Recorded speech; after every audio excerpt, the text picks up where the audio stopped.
Welcome back to my channel. আমি অঙ্কিতা আর তোমরা দেখছো আমার চ্যানেল বং ফ্লাইং বার্ড। কেমন আছো তোমরা? আশা করি প্রত্যেকে খুব ভালো আছো।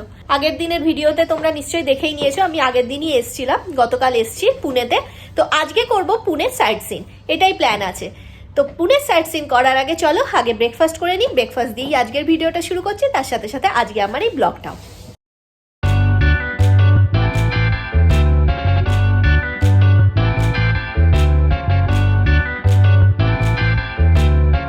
চলো ব্রেকফাস্ট করতে যাচ্ছি সকাল সকাল। কি মুখটা ফুলেছে ঠান্ডায়, ঠোঁট মুখ সব ফুলে গেছে। কি সব দোকানগুলো বন্ধ রে এখন? সকালবেলা এখন দোকান বন্ধ আছে।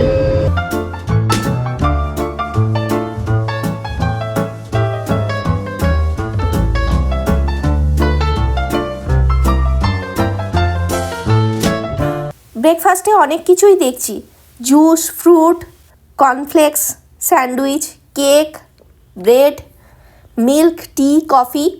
এতে আছে roasted potato, porridge, chicken sausage, masala omelette, boiled egg, honey garlic carrot, সাবুদানার খিচড়ি, বাটুরে, ছোলে, আলু বড়া, পনির পরোটা, ইডলি, দই, চাটনি, সাম্বার। আমি সবই অল্প করে নিজের প্লেটে সাজিয়ে নিয়েছি।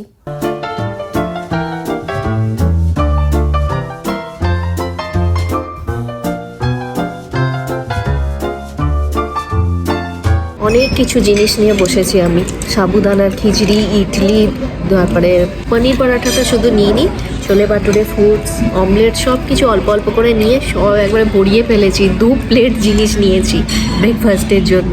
চলো এবার খেয়ে দেখি। রোস্টেড পটেটোটা আগে খেয়ে দেখি। আলু দেখি কেমন খেতে, স্মোকি একটা ফ্লেভার আছে। সাবুদানাটা একটু খেয়ে দেখি। সাবুদানার খিচড়ি ভালো খেতে, ইডলি ভালো খেতে, আলু বড়া এটাও ভালো, হানি গার্লিক ক্যারটটাও ভালোই খেতে, মিষ্টি মিষ্টি খেতে, খারাপ না গাজরটা। এবার তাড়াতাড়ি খেয়ে নিতে হবে, কারণ যে আবার বেরোতে হবে। আর এগুলোর কি আর রিভিউ দেবো। গ্রিন চাটনি দিয়ে করেছে, পুদিনা পাতা আর ধনে পাতার চাটনি। নিউজ পেপার দিয়ে গেল, টাইমস অফ ইন্ডিয়া। ব্রেকফাস্ট করে চলে এলাম। ব্রেকফাস্টে অনেক কিছু ছিল খাবার, পুরো পেট ভর্তি হয়ে গেছে, এত জিনিস ছিল। সব কিছু তো টেস্ট করা যায়ও না, কিছু কিছু জিনিস খেলাম, ভালোই লাগলো, খারাপ ছিল না ব্রেকফাস্ট। তো চলো খাওয়া দাওয়া কমপ্লিট। আমাদের গাড়ি আমরা হোটেল থেকেই বুক করেছি গোটা ফুল ডে সাইট সিনের জন্য। পুনেতে যা যা সাইট সিন আছে সেগুলো আজকে কভার করার চেষ্টা করব। সারাদিনের প্ল্যান আছে আজকে। গাড়ির জন্য আমাদের টোটাল খরচ পড়েছে 3000 টাকা। বেরিয়ে পড়ি, গাড়ি চলে এসছে, হোটেল থেকে বুক করেছিলাম। কি কি ঘোরাবে আসল জিনিসটা 3000 টাকায়, সেটাই দেখার বিষয়। সেগুলো কি কি হবে তো ভিডিওতে তোমরাও দেখতে পাবে, আর আমি নিজেও জানতে পারবো। তো কেমন কি হচ্ছে লাস্টে আমি রিভিউ দেবো। তো চলো আপাতত বেরিয়ে পড়ি।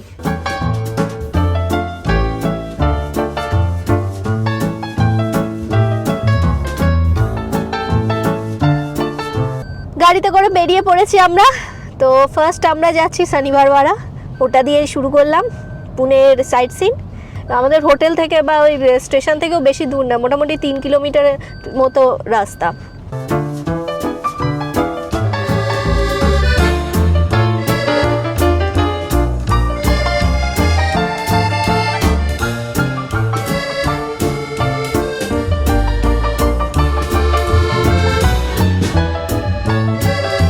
চলে এসছি শনিবারওয়াড়াতে। হ্যাঁ, স্কুলের বাস এসছে, তাই ওখানে দাঁড় করিয়ে দিল আমাদেরকে।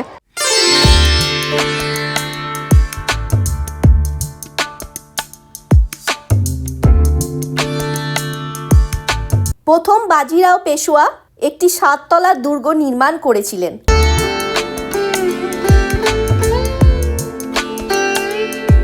এগুলো শত্রুপক্ষদের দরজায় আটকে আঘাত পায়, তার জন্য ঘোড়া নিয়ে কেউ ঢুকতে না পারে, তার জন্য এগুলো দেওয়া। প্রধান ফটো দিল্লি দরওয়াজা। গেটের প্রতিটি প্যানে 72টি ধারালো 12 ইঞ্চি স্টিলের স্পাইক রয়েছে।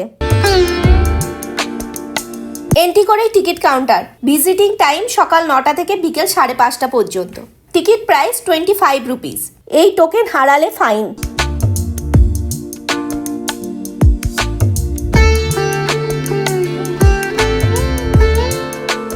কোনো সময় ফোয়ারা ছিল, এখন আর নেই। এই দিকটা চলো ঘুরে আসি, এই গেটটা দিয়ে ওপরটা যাই। ঝোড়ো খাস,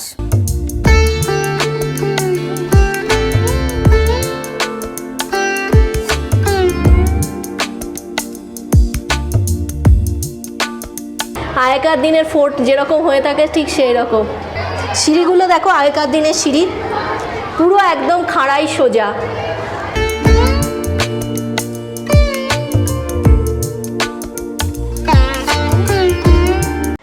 দুর্গের এক প্রান্ত থেকে অপর প্রান্তে যাওয়ার জন্য সরু রাস্তা।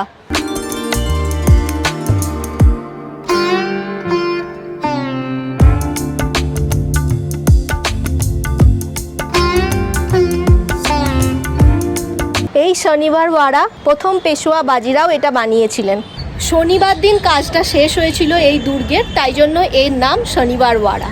1730 সালে 10ই জানুয়ারি শনিবার পেশোয়া প্রথম বাজিরাও নিজের বাসভবনের আনুষ্ঠানিক ভিত্তি স্থাপন করেন। উদ্বোধনী অনুষ্ঠান 1732 সালের 22শে জানুয়ারি অপর একটি শনিবার শুভ দিন হিসাবে বেছে নেওয়া হয়েছিল। মোট খরচ পড়েছিল 16,110 রুপি।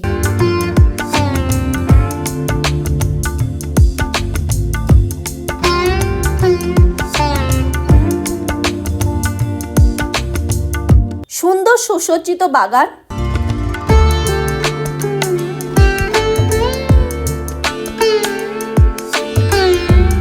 উত্তরাধিকারী সূত্রে 14 বছর বয়সে নারায়ণ রাও যখন যুবক ছিলেন তখন উপাধি ও আসন লাভ করেন। তার দেহের ছোট ছোট টুকরো করে পাশের নদীতে ফেলে দেওয়া হয়েছিল।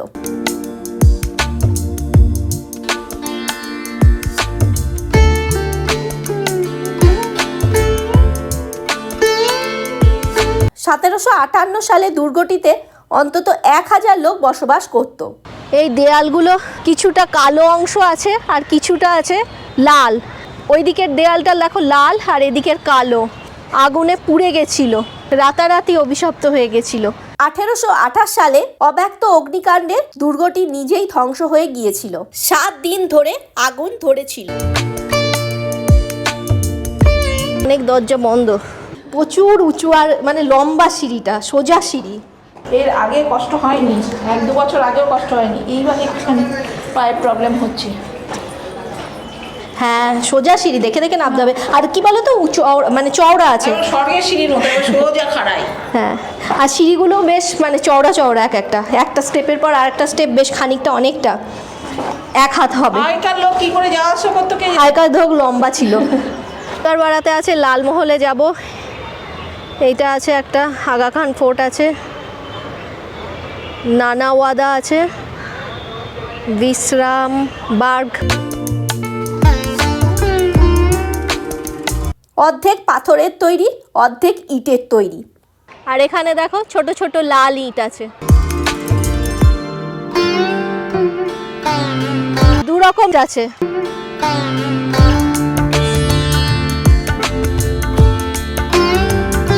এটা হচ্ছে ফ্যামিলি বাজিরাও বিশ্বনাথ, বালাজি বিশ্বনাথ, প্রথম বাজিরাও।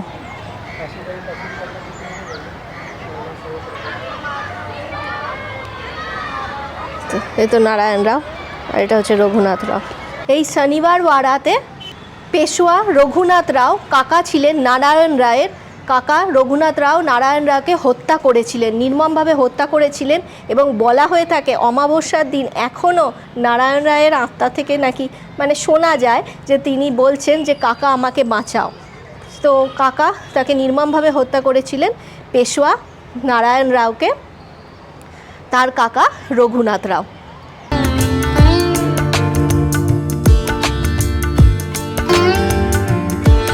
এটি হলো গণপতি রংমহল। এটি মূলত দেওয়ানখানা হিসাবে ব্যবহার করা হতো।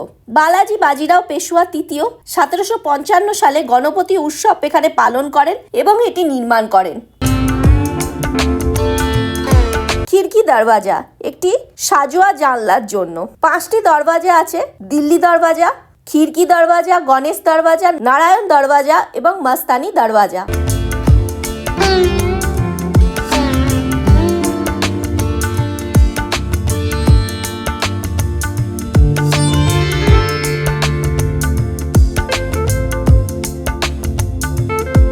নানা সাহেব পেশোয়ার মহল। এটি নানা সাহেবের পেশোয়া মহল। 1827 সালে পুরোপুরি ধ্বংসপ্রাপ্ত হয়ে যায় এটি।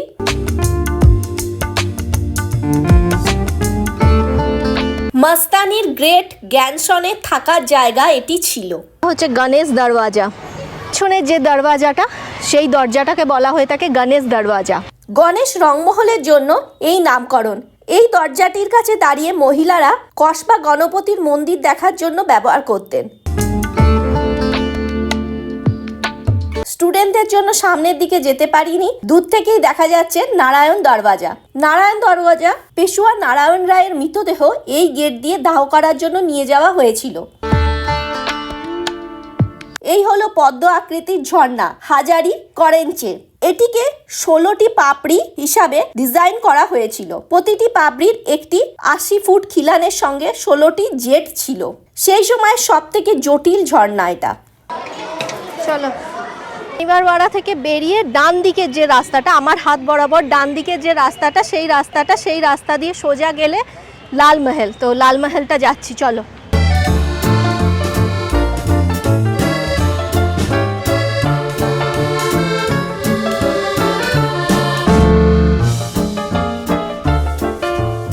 গেট থেকে বেরিয়ে সোজা গিয়ে ডান দিকে গেটের রাস্তা।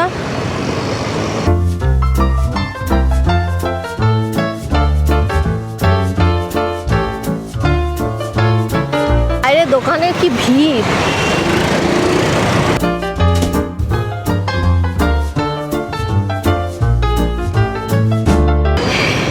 ওই দিক থেকে সোজা হেঁটে লালমহল।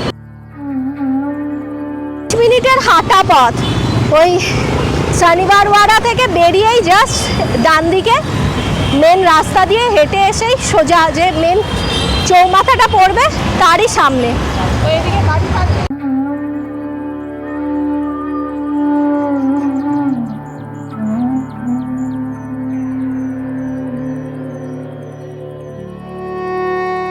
এই লালমহল 1630 খ্রিস্টাব্দে শাহাজি ভোসলের দ্বারা বানানো। চলে এলাম লালমহল। জুতো খুলে রাখতে হবে বাইরে। শাহাজি ভোসলে ছিলেন ছত্রপতি শিবাজী মহারাজের পিতা। শাহাজি তার স্ত্রী জিজাবাই এবং তার পুত্রের জন্য এই লালমহল প্রতিষ্ঠা করেন। ছত্রপতি শিবাজী মহারাজ তার প্রথম দুর্গ দখল যতদিন না করেছিলেন ততদিন পর্যন্ত বেশ কয়েক বছর এখানে বসবাস করেছিলেন। শাহাজি ভোসলের স্ত্রী শিবাজী মহারাজের মাতা জিজাবাই।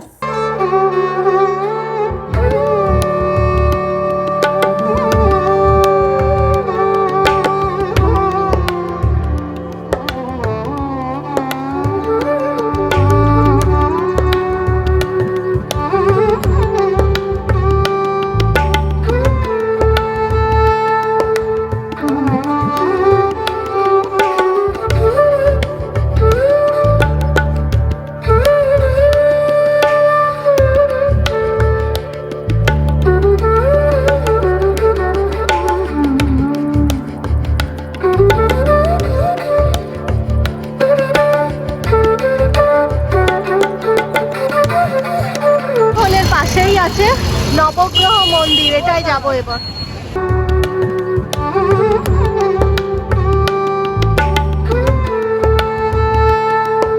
এখানে ব্রেকফাস্ট ট্রাই করো। আমি তো ব্রেকফাস্ট করে এসেছি। লালমহল থেকে চলে এলাম আর শনিবারওয়াড়া দুটো দেখা হলো। এবার যাচ্ছি গণেশ মন্দিরে। চলো যাওয়া যাক। সব হাঁটা পথ, হেঁটে হেঁটে হেঁটে হেঁটেই হয়ে যাবে। মানে একটা জায়গায় তুমি এসো, আশেপাশে 5 মিনিটও ওই রকমই আর কি, 5 মিনিটের সব হাঁটা পথ। এইদিকে লালমহলের এইদিকে হচ্ছে তোমার মন্দির।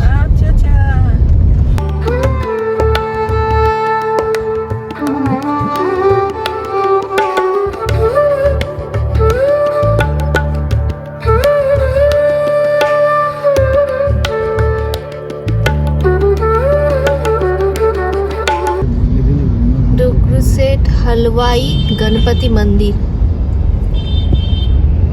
দাগ্গু শেঠ হালুয়াই একজন ব্যবসায়ী ছিলেন। তিনি মিষ্টি প্রস্তুতকারক, মিষ্টি বিক্রেতা, হালুয়াই ছিলেন। 1800 শতকে দাগ্গু শেঠ ও তার স্ত্রী লক্ষ্মীবাইয়ের একমাত্র পুত্র প্লেগ মহামারীতে মারা যান। তাদের কাছে একজন করুণাময় ঋষি এসেছিলেন, যিনি তাদেরকে পুনেতে এই গণেশ মন্দির প্রতিষ্ঠা করার কথা পরামর্শ দিয়েছিলেন।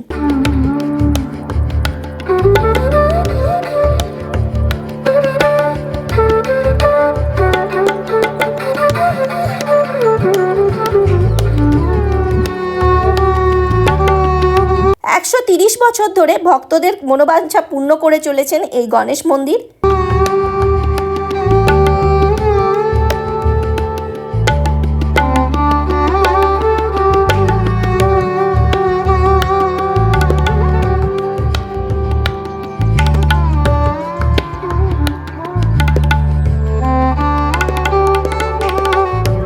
এটাই অর্ধেক বেশি জিনিস দেখছি।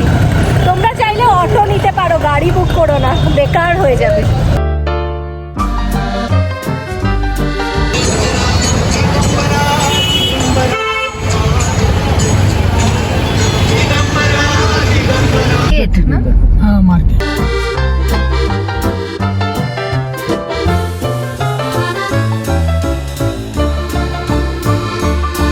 গণেশ মন্দির থেকে 30 মিনিটের রাস্তা আগা খান প্যালেসের।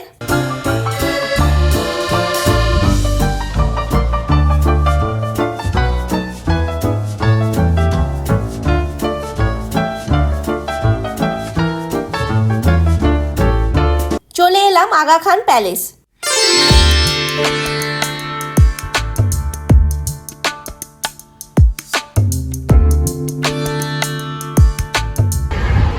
গাড়ি আমাদের রয়েছে পার্কিংয়ে। সোজা দেখা যাচ্ছে টিকিট কাউন্টার। এখানে কাউন্টারে কেউ নেই, অনলাইন টিকিট কাটতে হবে। প্রাইস 25। এই কিউআর কোড স্ক্যান করে সরকারি ওয়েবসাইট খুলে যাবে, সেখানে সমস্ত ডিটেলস দিয়ে টাকা দিয়ে ফর্ম ফিল আপ করে টিকিট কাটতে হবে। এখানে অনলাইনে টিকিট বুক করতে হবে। কিউআর কোড স্ক্যান করলাম, স্ক্যান করে ওদের গভর্নমেন্টের যেমন পেজ থাকে সেই পেজে সমস্ত ডিটেলস দিতে হলো। ডিটেলস বলতে কজন আছি, নাম, ফোন নাম্বার, একটা আইডি প্রুফ। আইডি প্রুফের লাস্ট 4টে ডিজিট দিতে লাগলো, গোটা আইডি প্রুফের লিখতেও লাগলো না, আধার কার্ডের লাস্ট 4টে নাম্বার। তো দিয়ে দিলাম টাকা। ইউপিআইতে, গুগল পে, যা কিছু, কার্ডে, পেটিএম, যেটা চাইবে করতে পারো, কোনো অসুবিধা নেই। আমি গুগল পে থেকে করে দিয়েছি টাকা। এবার এখানে দেখাচ্ছে 25 টাকা, কিন্তু যখন আমি অনলাইনে করলাম তখন সেখানে 20 টাকা দেখালো। তো পার হেড 20 টাকা করে টোটাল আমাদের 60 রুপিস পড়েছে, 60 টাকা। তো চলো, চলে এসছি, ঘুরে দেখে নিই আগা খান প্যালেস।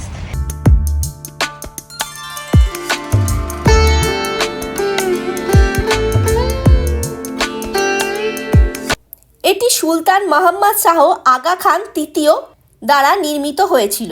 1882 সালে এটা তৈরি হয়েছিল। Gandhi national museum. পরপর গ্যালারি আছে এখানে, 1 নম্বর 2 নম্বর করে। মহাত্মা গান্ধী, তার স্ত্রী মহাদেব দেশাই, সরোজিনী নাইডু, ফ্রিডম ফাইটারদের সম্পর্কে এখানে লেখা আছে।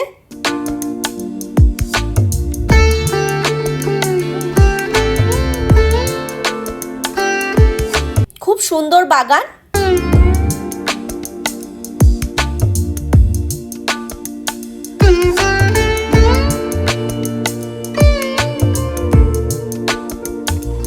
মহাত্মা গান্ধী ও তার ব্যবহৃত জিনিস এখানে রাখা আছে।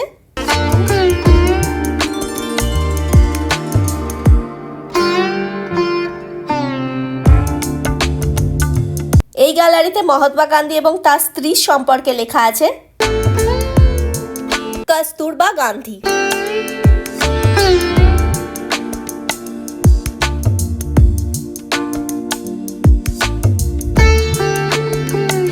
সব বেশি দূর নয়, কাছে কাছের মধ্যেই, আশেপাশে। তবে এই আগা খান প্যালেসটা বেশ বড়। গান্ধীজির সমস্ত জিনিসপত্র রাখা আছে, ওনার ওয়াইফ, তারপরে ফ্রিডম ফাইটার মহাদেব দেশাই, সরোজিনী নাইডু, এক একটা গ্যালারিতে এক একটা আছে। 4টে না 5টা আছে টোটাল রুম সেই গ্যালারি। এইখানে সমাধি আছে, চলো সমাধিতে যাওয়া যাক। ওয়ে টু সমাধি। বেশ বড় এরিয়া। এই হচ্ছে সমাধিতে যাওয়ার রাস্তা।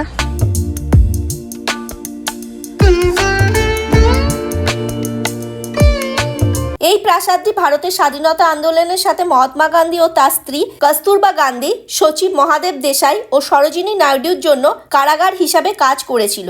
কস্তুরবা গান্ধী স্মারক।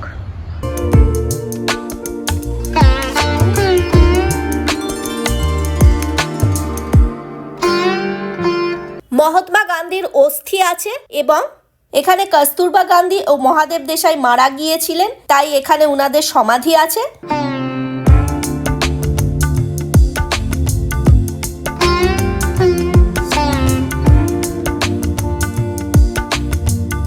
এই আগা খান প্যালেসের মধ্যে মহাত্মা গান্ধী এবং তার ওয়াইফ কস্তুরবা এবং মহাদেব দেশাইয়ের অস্থি আছে। সমাধি দেখালাম, সেই সমাধিস্থলে 3 জনের অস্থি আছে।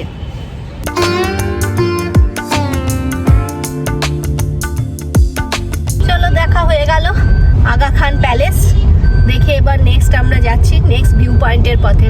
কেমন লাগছে আমার সাইট সিনগুলো সেটা অতি অবশ্যই কিন্তু তোমরা জানাবে। আজকের ভিডিও এই অবধি। আমার পরবর্তী ভিডিওতে থাকবে পুনের বাকি সমস্ত সাইট সিন। কেমন লাগলো পুনের সাইট সিন তোমরা সেটা অতি অবশ্যই জানাবে। আর আমার ভিডিও ভালো লাগলে লাইক করো, কমেন্ট করো, আর অতি অবশ্যই আমার চ্যানেলটাকে সাবস্ক্রাইব করো। পাশের যে বেল আইকনটা আছে ওটা ক্লিক করে দিও। তো দেখা হচ্ছে আবার নেক্সট ভিডিওতে। ততক্ষণের জন্য টাটা।